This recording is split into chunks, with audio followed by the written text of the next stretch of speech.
What's up, guys? Scott from the Iron Will Strength Studio here. Today, conversation with a client. The topic of getting up on the wrong side of the bed came up. I think we've all used that expression.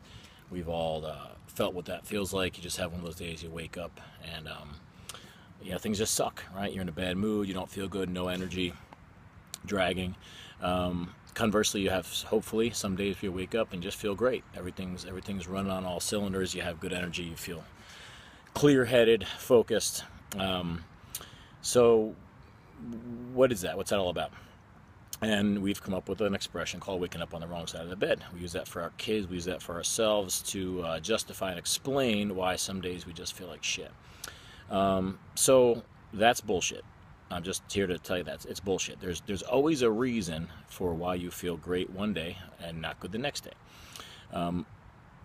It's the obvious case would be go out and have 10 beers one night. You wake up the next morning, you don't feel so good. We always look back and go, I had too much to drink last night. That explains why I don't feel good today.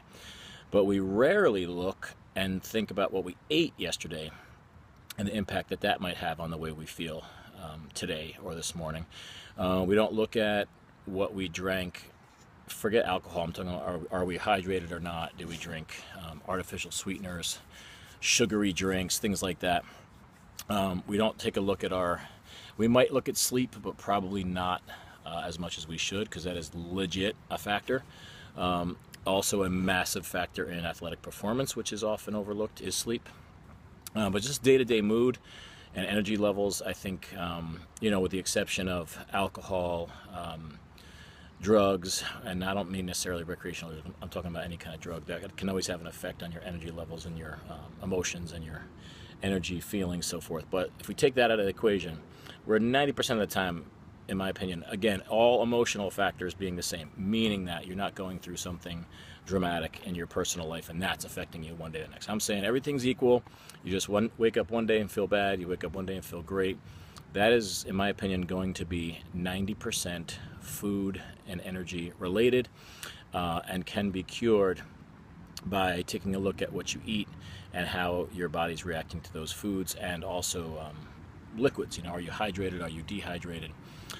So I can't give you an answer as to what exactly will cure that, but for example, a really high, crappy carbohydrate meal before bed will often lead to kind of a low blood sugar episode overnight, leading you to wake up feeling really crappy with low blood sugar and in a pretty bad mood.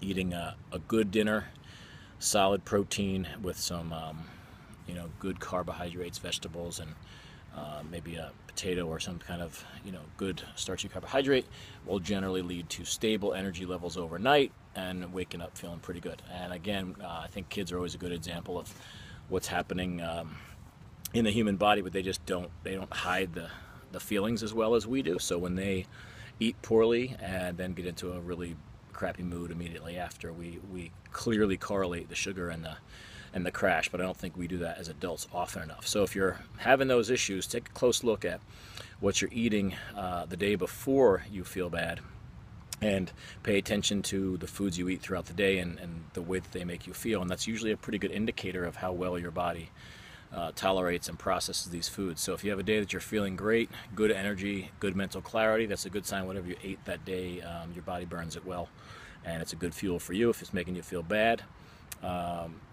keep track of it for a few days and start to take those things out and replace them with things that make you feel good. And I think you can see a pretty substantial difference in your energy levels and your mood in just a few short weeks.